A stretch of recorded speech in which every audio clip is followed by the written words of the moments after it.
पूरी दुनिया में पक्षियों की 10,000 से भी ज़्यादा प्रजातियां पाई जाती हैं। सभी के वही 2 पंजे, 2 पंख और एक गर्दन होती है, लेकिन इन्हीं में से एक पक्षी है जिसकी एक अलग पहचान है, जो आसमान का सीना चीर के हजारों मीटर ऊपर 120 किलोमीटर प्रति घंटा की रफ्तार से उड़ता है, जो खुद के कई गुना अधिक वजन के शिकार को अपने पंजों पर दबाकर उड़ जाता है और इसलिए उसे पक्षियों का राजा कहा जाता है, जिसे हम बाज के नाम से जानते हैं। और एक बाज इतना ऊंचा मुकाम हासिल करता है अपनी ट्रेनिंग और पुनर्जन्म की वजह से। अगर आप भी इस दुनिया में एक मुकाम हासिल करना चाहते हैं तो एक बाज बनने का पूरा सफ़र आपको जानना बहुत ज़रूरी है, क्योंकि 25 से 30 की उम्र तक आने के बाद भी लोगों को रिस्क लेने से डर लगता है। लेकिन एक बाज की जीवन की शुरुआत ही रिस्क से होती है। जिस उम्र में बाकी पक्षियों के बच्चे सिर्फ चींची करना सीखते हैं, उस उम्र में एक मादा बाज अपने बच्चों को पंजों में दबोचकर हजारों मीटर आसमान की ऊंचाई में उड़ जाती है, उसे ये बताने के लिए कि तेरा जन्म आसमान का सीना चीर के सबसे ऊपर उड़ने के लिए हुआ है। ज़मीन से हजारों मीटर ऊपर ले जाकर मादा बाज अपने पंजों से उसे छोड़ देती है और यहीं से शुरू होती है उसकी हाई रिस्क ट्रेनिंग। वो चूजा ज़मीन की तरफ तेज़ी से गिरने लगता है, थोड़ा नीचे आता है तो उसके पंख खुलने लगते हैं। नीचे आते आते वो अपने पंख फड़फड़ाने लगता है, लेकिन वो अभी तक उड़ना नहीं सीखा है। वो ज़मीन से कुछ ही ऊपर होता है, ऐसा लगता है कि कुछ ही सेकंड में उसका जीवन समाप्त हो जाएगा। लेकिन अचानक एक पंजा उसे अपनी गिरफ्त में लेता है। वो पंजा होता है उसकी माँ का, जो उसके पीछे उड़ रही थी। उसकी ये ट्रेनिंग तब तक चलती रहती है जब तक कि वो उड़ना नहीं सीख जाता।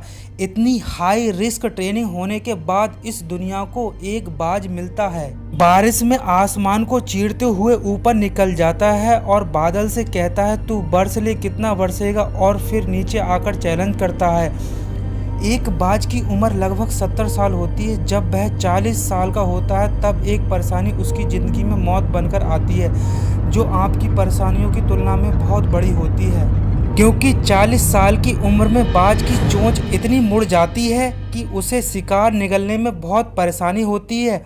उसके पंख भारी हो जाते हैं, छाती से चिपकने लगते हैं, जिससे उड़ना बहुत मुश्किल हो जाता है। उसके पंजे लंबे और लचीले हो जाते हैं, जिससे वो शिकार को सही से नहीं पकड़ पाता है। वो अपने शरीर का त्याग कर सकता है, गिद्ध की तरह छोड़े हुए भोजन पर निर्भर हो जाए, और सबसे कठिन पीड़ादायक रास्ता अपने आप को पुनः स्थापित कर फिर से आसमान का सीना चीरकर उड़ने का, और इसी तीसरे रास्ते को चुनता है और अपने पास के सबसे ऊंची चोटी पर पहुंचता है। वहाँ पर अपना घोंसला बनाता है और फिर शुरू हो जाता है परेशानियों को जड़ से उखाड़कर आसमान में उड़ने का सफ़र। वह अपनी चोंच को एक चट्टान पर मार मार कर तोड़ देता है, लहूलुहान हो जाता है और इंतज़ार करता है नई चोंच के आने का। उसके बाद अपनी नई चोंच से अपने पंजों को काट देता है और फिर इंतज़ार करता है नए पंजों के उग आने का।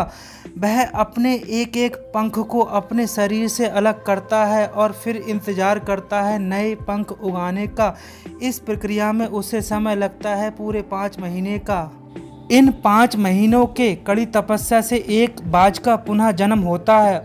वो फिर से तैयार हो जाता है आसमान का सीना चीर उड़ने के लिए। जो 3 रास्ते बाज के पास थे, वही 3 रास्ते आपके पास होते हैं, लेकिन कुछ लोग पहले रास्ते को चुनते हैं और परेशानियों के तले दबकर सुसाइड कर लेते हैं। ज़्यादातर लोग दूसरे रास्ते को चुनते हैं। वो परेशानियों को बोझ पड़ते ही अपने लक्ष्य को छोड़कर एक नॉर्मल लाइफ जीने लगते हैं।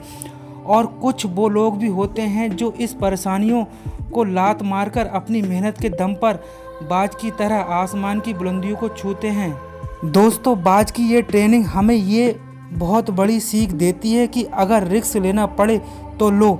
अपने फील्ड में अपने आप को इतना ट्रेन कर लो कि उस फील्ड में आपसे ऊपर उड़ने के बारे में सोचकर लोगों के पसीने छूट जाएं। तभी आप अपने फील्ड के बादशाह कहलाओगे।